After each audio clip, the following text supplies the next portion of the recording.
My name is Emory M Moore Jr., and this is Exercise and Movement Techniques. And today I am so blessed to be able to finally call up with you, Blossum Leilani Crawford. Master Pilates teacher, instructor. Yes, I will throw the master. You're going to say it? Okay, I'm not going to say it. You don't have to say it. I'm saying it for you. I appreciate it. I have a hard time with that one. You've earned it. Thank you. I thank you. Your teachers have given you that mantle, passed on a lot for you to carry, and so That's true. We share a couple of teachers in common. We share Kathy Stanford Grant. Mm-hmm. We share Romana, and I apologize because I can't pronounce her name. Kryzanowska, something like that. Yes. I'll say Romana K for those of you. And tell us a little bit about your background and your disciplines that you're teaching. Okay. So in 1993, I had the very good fortune to really have my first Pilates session from Kathleen Stanford Grant. And it was 1993 at NYU as a freshman, mm-hmm. and you had to take these 4 weeks of this class. And I was introduced to this woman who I thought was in her 80s. Right. She was only in her 70s, but 17, so at that point you think everyone's like, like anything above 50 is like, oh my gosh. Well, you weren't that far off. No, well, yeah, but later you're like, oh, she was only 70 then.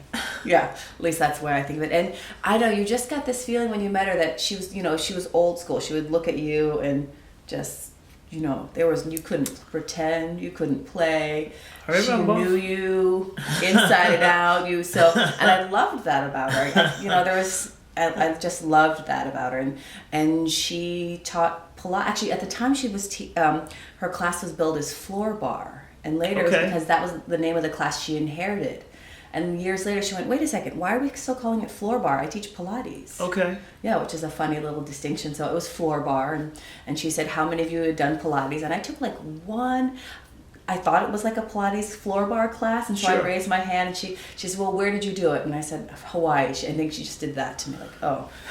She just gave me like a, like she just moved on. And so I took classes from her in 1993, and it was one of those things where you didn't have to keep going, but I kept going because you were smart. That's you knew right, who you I were was. with. I know. Well, yeah, and I also knew she was going to help me. I just knew she was going to help me and get me strong, because in her class she made me do a sit-up, and I could barely do it. Right. And I thought, well, if I'm going to dance like I want to dance, I better get strong. Sure.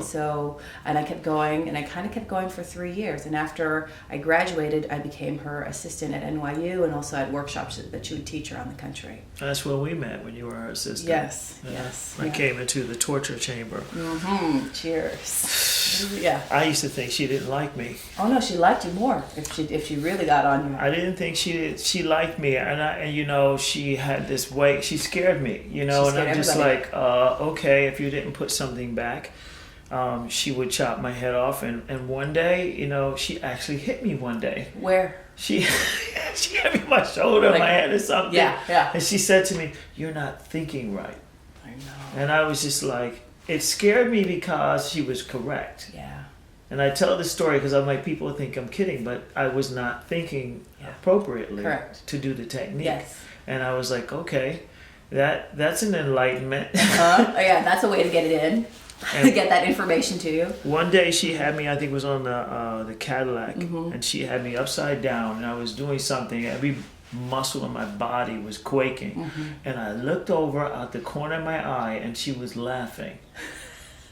She was full on laughing. Yeah, I said, busted. I was like, get out of here. Did you say anything to her? Of course I did. What did you say? I was like, you really do like me. I was like, I looked, and she just was dying. She was just like, and I realized she was a tester. Yeah. But I didn't know she knew that either. I thought that was just, and later I'd be like, why are you so mean? She'd be like, because she actually had reasons. I thought she couldn't help herself. No, it was definitely everything was a plan. Everything. Yeah. She was a master teacher to squeeze out the best in you. Absolutely. And though the choreography of some of the things she did escaped me, the philosophy and the principles. The essence of it. Right. You remember that, or the feeling you had when it was right. Right. Even if you don't remember the move, that is a beautiful thing. And that's what my intention was to internalize it, because at the time I met her, I had probably been doing Pilates technique for at least 20 years.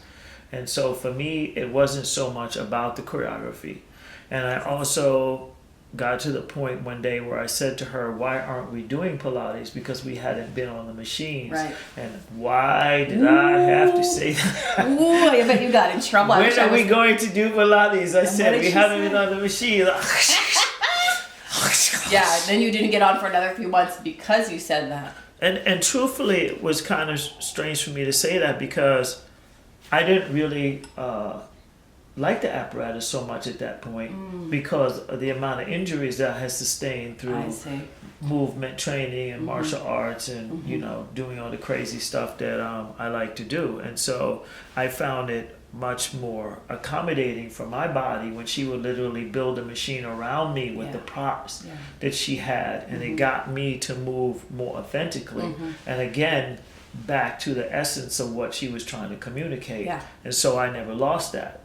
To this day in my work, I'm able to just take something and make it work with a person or get that, you know, that authentic movement from a person because of those things that those gems that I got from her. So tell me, what informs your practice in terms of when you came to her, what do you feel is the essence of what you got from her training? I mean, we all have a certain choreography or a certain script. I think the thing that I learned from her the most is to never assume A equals B and then will lead you to C. Do you know what I mean? Like, there's no two people alike, and so I will try something on you and it's going to look different on you. And that is the biggest thing she instilled in me, and that I go, oh, that looks different on you. Right. And to look for that and go, what's that about? No one size fits all. No one size fits all. And I think that's the one of the greatest gifts she gave to me, is that just to really look at the body in front of you and to go, wonder what's going on there. Well, she used to say every day is different. Every day is different, right? And how to relate that also to your own practice, I found. Don't expect to be what you were yesterday or 10 months ago or even 15 minutes ago. It's kind of like observe yourself as you are, work as you are now, paying attention. Yes. And that's something that, you know, with the technique, could you tell people what Pilates technique is? Because that's also something that I think, and we can get into, you know, the commercial aspects of what happened to it, but a lot of people know the name now because of the commercial. And they think that it's just abdominal strength and sit-ups. Exactly. That's the problem. And now sometimes even cardio. I've heard even people trying to get cardiovascular training from a Pilates technique, and I'm sitting there and I'm like, no, that's not cardio. I mean, you could make anything cardio. Like you could do something over and over and over and over and over again, but no, it's not cardio. It's for me, it's about, yes, it's abdominal strengthening, but it's actually whole torso strengthening. Right. Looking for freedom of move so that you can find your center, know your alignment, and have freedom in the arms and legs. That's what I think of Pilates. Right. Is. And what do you think in terms of differentiating that from other forms of training? Or do you find that there's a commonality, or is there a differentiation for you? I think there's all kinds of what other kind of training? Like, what are we talking about here? Which? Well, I mean, we both know of quite a few methods. I guess what I'm trying to say is there any aspects of it that you find that are unique to the practice, or something that you would say would draw people? Oh, I like how you're sort of trying to work the body uniformly. So you're trying to, equally, work the front of the body, the side of the body, and back. Like that I love. And also equally on both sides. I think that's one of the big things about Pilates, is that what you do to the right, you do to the left. And you're looking for that same range of motion. So that's kind of like different than martial arts. Like in martial arts, sometimes you do something more toward one side. Or So that's sort of what you often kick with one leg. So that's what I like about Pilates, that it's such a great complement to so many other modalities. I think that's one of the cool things about Pilates. And kind of what it's for, so that you can go do the other thing that you really love to do. Yes. And a lot of the, from my understanding, the essence of what he was, I saw a video of him. I don't know if it was black and white. I want to say it felt like 20s or 30s almost. And I saw the movements that he was doing. It was real raw stuff, but he was moving, and I was like, oh, it was martial arts. Yeah. It was just Yeah. basic martial arts that he was doing. And then I saw some other things that he was doing. I was like, oh, that looks to me as if he studied some form of Eastern internal. I don't know if it was yoga or some kind of informed gymnastic training, body work. Right, who knows? Yeah. Yeah. But it was all, it's an amalgam. Yeah. But I would say for me, what really got me was how my teachers taught me the method. I see. Because I've been in plenty of classes before with different modalities, but the attention they paid to me, the corrections they gave to me, Yes. and that's whether we were 10 in a room or 1 in a room. It felt as if all eyes were on me, regardless of what we were doing, whether it was group or whether it was private or semi-private. And the corrections were always spot on. They were always such that immediately when I internalized that correction, I got better and was taken to another level right then and there. From that one thing. Right. Well, that's great. And if I was able to reinforce that enough, then it became part of me. And it often also kind of betrayed a weakness or a habit that I wasn't aware of. Right. Right. And that's what an instructor does is says, wait a second, let's see that on that side. Let me see that on look at that. Yeah, yeah. Until this day, I feel that's what informs my teaching. And I remember I was doing a workshop in Switzerland, and I got off the plane. They took me. They were very nice. They gave me chocolate. I probably still have chocolate coming out of my body from that visit. And they were like, "Is 105 people enough?" That's what I said. And I'm like, they were very nice. So I'm just with the face like, "Oh yes, that's fine." That's fine. Wow. So they actually had us on a squash court, these huge squash courts. Wow. I give each and every person in that class individual attention. Simultaneously while I was teaching by utilizing those principles that I had incorporated from many, many, many years ago. And I said, I don't care how many people you have here, every single one of you is my student, and you will get my attention and you will get better as a result of this session. Right. Not as a result of, right now we're going to refine stuff. Right. And I don't see that anymore. Yeah, it's interesting. I know. I don't see that anymore. It's very rare that I see anything that even approaches that. And I'm talking about in the Pilates world specifically. I know what you're saying. Well, that's the thing where I feel like sometimes some teachers are looking for the clients to fit into a form. Right. And so people have asked me well, why don't you teach teacher training? I said, no, I'm better at continuing education because teacher training it's supposed to look like this. And in my mind, I would take your teacher training class. You would take, well, maybe, well, I think I'd be a good addendum to a program. I don't think I'd be a good, because, I think teacher training is supposed to be it looks like this, it makes this shape. And it's sort of it makes it this shape for that kind of body. It makes this shape for this kind. So I'm better with, all those little details. And well, I'm going to tell you a secret on camera. Okay. I'm going to tell everybody a secret. I don't think that Kathy Grant was teaching Pilates. I think she was better than that.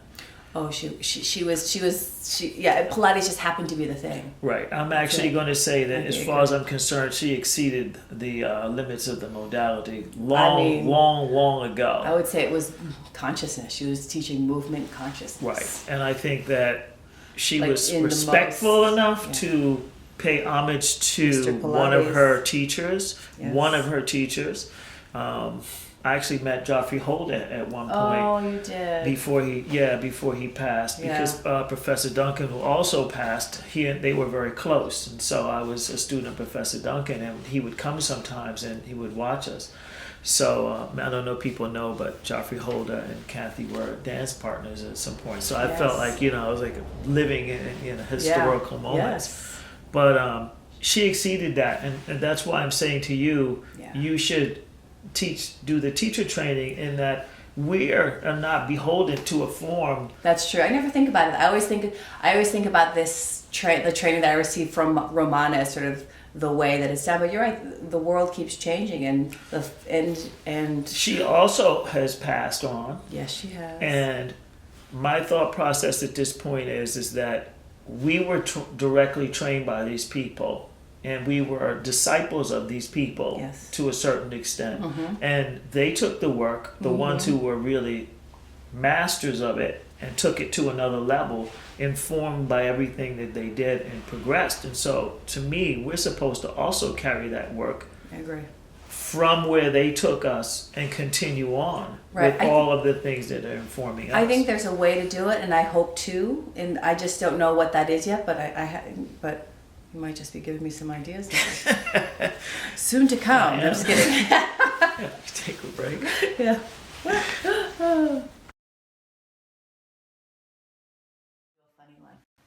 So Kathy had this really funny thing where she'd call it Mary. It was just known as Mary. And I'm going to look crazy. So she'd say Mary, and you'd go, Mary had a little lamb whose fleece was white as snow, and everywhere that Mary went, her lamb was sure to go. That's it. So what the hell was that? Right? So what it is you had to lift your head up, and you had to breathe the whole time while you said that whole nursery rhyme. So I'll show you again. Mary had a little lamb whose fleece was white as snow, and everywhere her you have to remember, I gotta do it again. Okay, I can do it. Okay. Mary had a little lamb whose fleece was white as snow, and everywhere that Mary went, her lamb was sure to go. Well done.